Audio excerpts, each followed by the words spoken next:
The Assembly will hear an address by His Excellency Mahinda Rajapaksa, President of the Democratic Socialist Republic of Sri Lanka.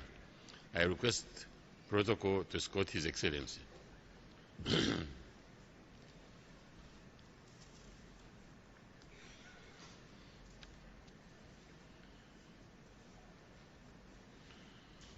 On behalf of the General Assembly, I have the honor to welcome to the United Nations His Excellency Mahinda Rajapaksa, President of the Democratic Socialist Republic of Sri Lanka, and to invite him to address the Assembly.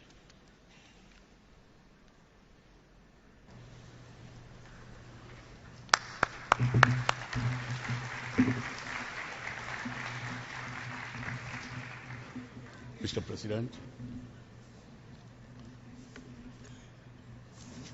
Excellencies, ladies and gentlemen,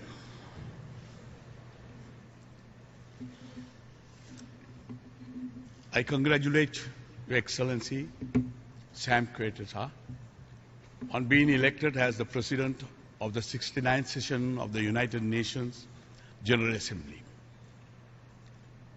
We wish you success and assure of our fullest cooperation. The theme for this session, delivering on implementing a transformative post-2015 development agenda, is timely.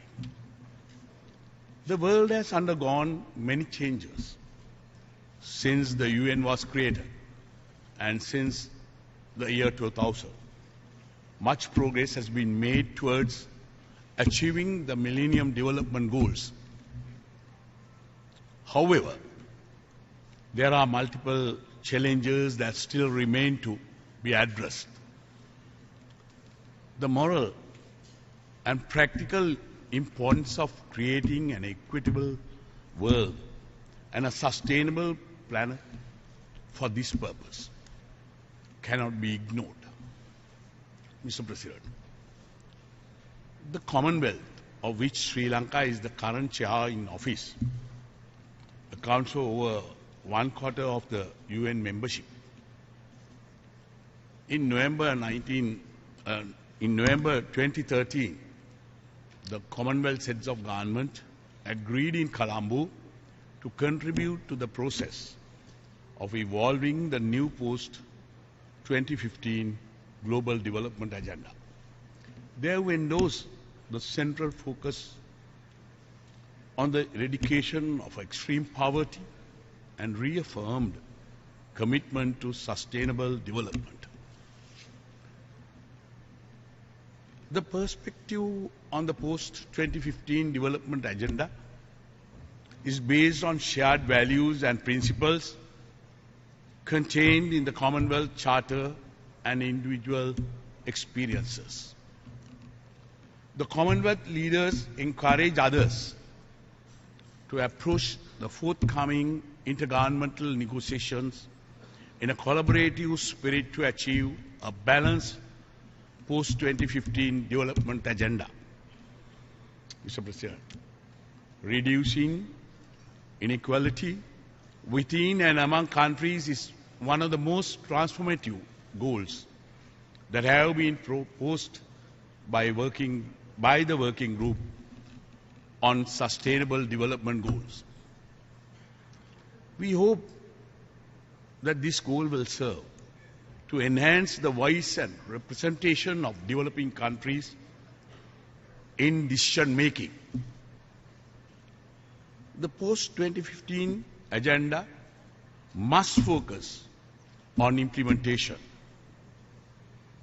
Achieving the SDGs would be impossible without the political will and dedication of all countries. It must be ensured the failure of the developed countries to fulfill Millennium Goal 8 that call for a global partnership for development is not repeated. In determining goals, countries must not be deprived of policy space. to set their own domestic priorities instead of asking countries to prioritize domestic spending. There should be focus on a strengthened partnership between developed and developing countries backed by sincere commitment. This is essential for countries in the South to access financial resources and technology that are essential for capacity building. It is vital that we also address structural obstacles and political barriers that prevented the realization of the MDGs, such as unfair trade and investment rules. Creating a supportive international economic environment, enhance investment flows, including from multilateral development banks, and an open multilateral trading regime are important. The role of the UN in advancing international peace, security and prosperity is crucial in the contemporary world. However, in order to gain the confidence and goodwill of the international community as a whole, one of the essential requirements is consistency of standards across the board, without any perceptions of selectivity or discrimination. It is in this context that the current functioning of the system needs examination in order to enhance its credibility. Human rights are used as a tool to implement motivated agendas. With no understanding or appreciation of the complexity of issues in the countries concerned, human rights should be recognized by all as a moral and ethical concept rather than a political tool. External intervention without adequate consideration of the structures in a society and cultural traditions of the countries where such intervention take place inevitably results in destabilization, which is very much in evidence today in most parts of the world.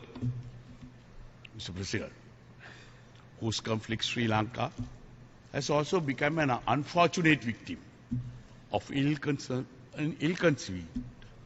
agendas of some in the Human Rights Council, who pays scant regard to the substantial progress achieved by Sri Lanka in reconstruction, rehabilitation, and reconciliation within a short span of 5 years.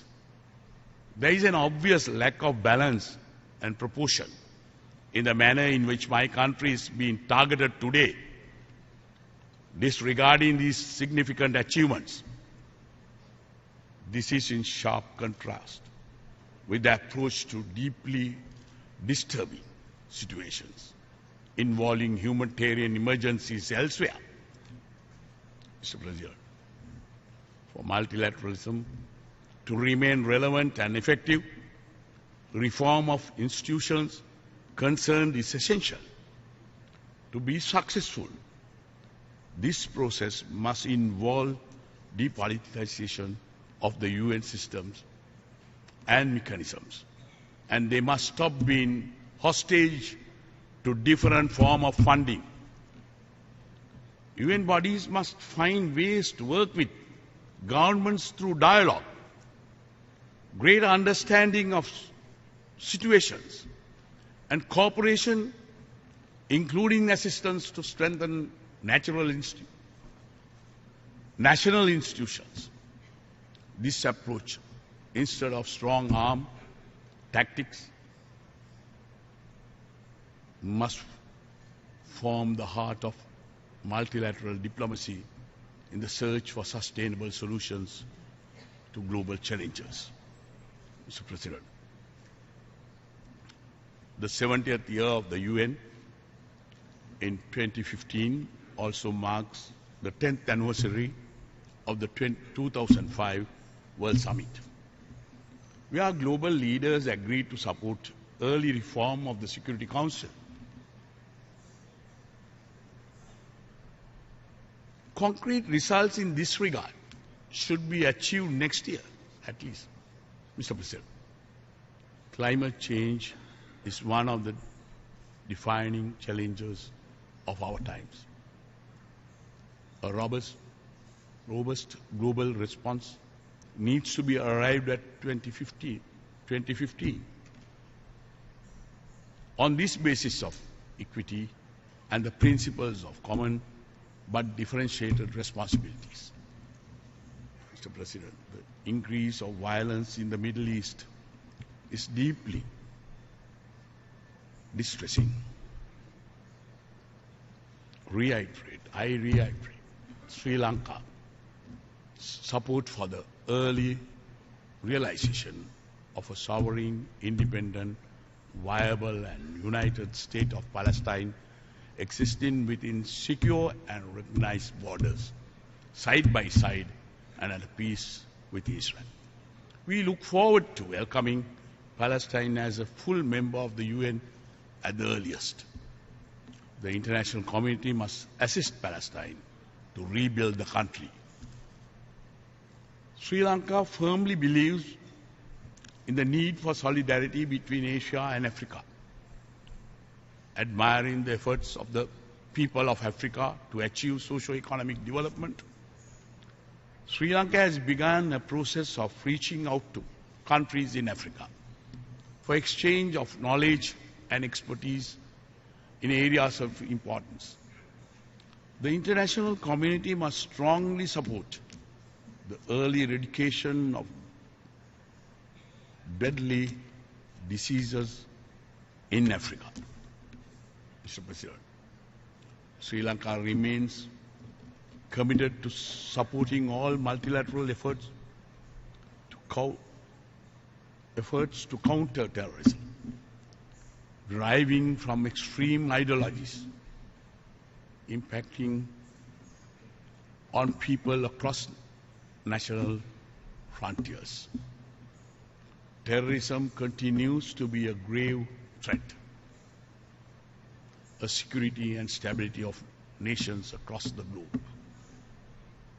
Having suffered at the hands of terrorism, Sri Lanka knows well its drastic impact on societies, communities, and institutions founded on democratic traditions and ideals. The international community must strengthen multilateral action on terrorism, including the early finalization and adoption of the UN Comprehensive Convention on International Terrorism. Sri Lanka is also committed to support all multilateral efforts to counter terrorism financing, piracy, and all forms of international organized crimes. We wish to recall our appeal to the international community not to support terrorist groups in any way, either direct or indirect. Sri Lanka expressed its concern regarding bombings that kill innocent civilians and even unborn children in many situations across the world.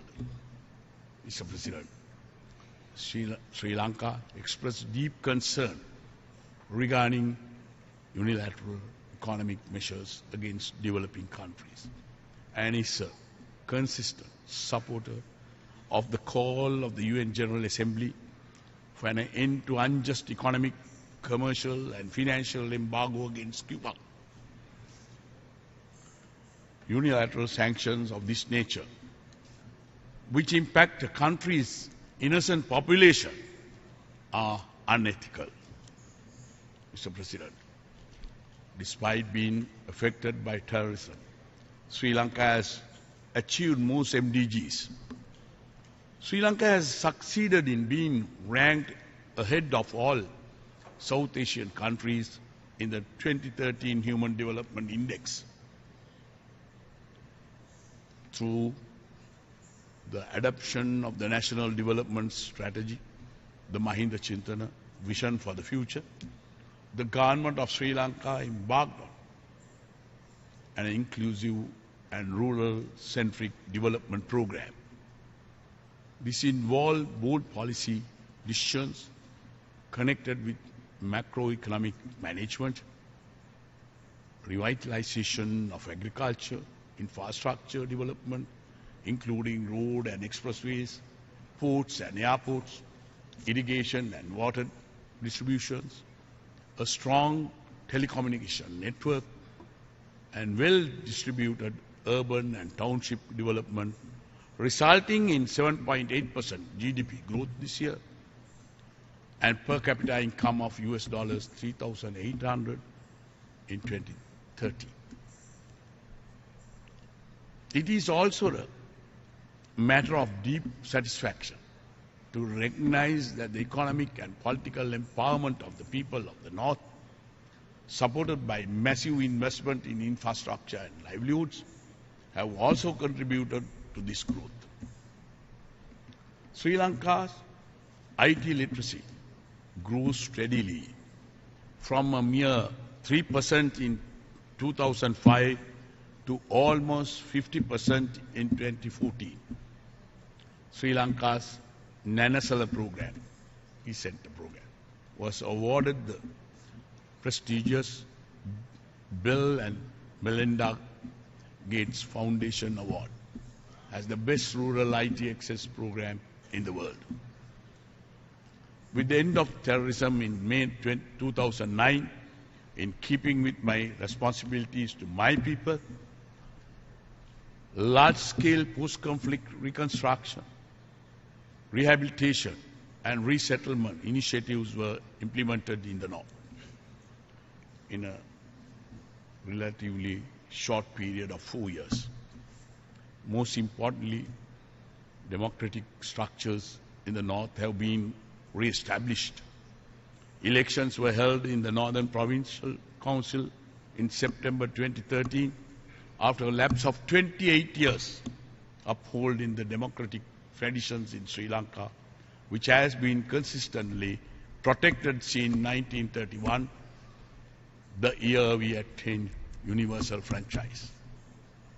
I recall in this context the visit of the UN Secretary General of Sri Lanka to Sri Lanka just a week after the conclusion of the conflict, when a new era of peace had dawned. This was a manifestation of the close cooperation between my country and the UN, and our commitment to work together in the future. Mr. President, we continue on a deeply satisfying and a transformative journey in the interest of all the people of Sri Lanka in carrying out this task. We work in accordance with our traditional foreign policy of friendship towards all and enmity towards none. We hope that the international community too will reciprocate and assist Sri Lanka in a domestic process of reconciliation and economic development without exerting undue pressure on us. We have gained inspiration from the words of Gautama the Buddha, who said that the purpose of all human endeavor must be construct order out of chaos and the harmony out of strife. True to these words of wisdom, the government of Sri Lanka remains committed to its objective of pursuing the process of reconciliation and nation building and untended by ill-motivated criticism. Thank you. May the Triple Gem bless you all. Teruvan Saranai.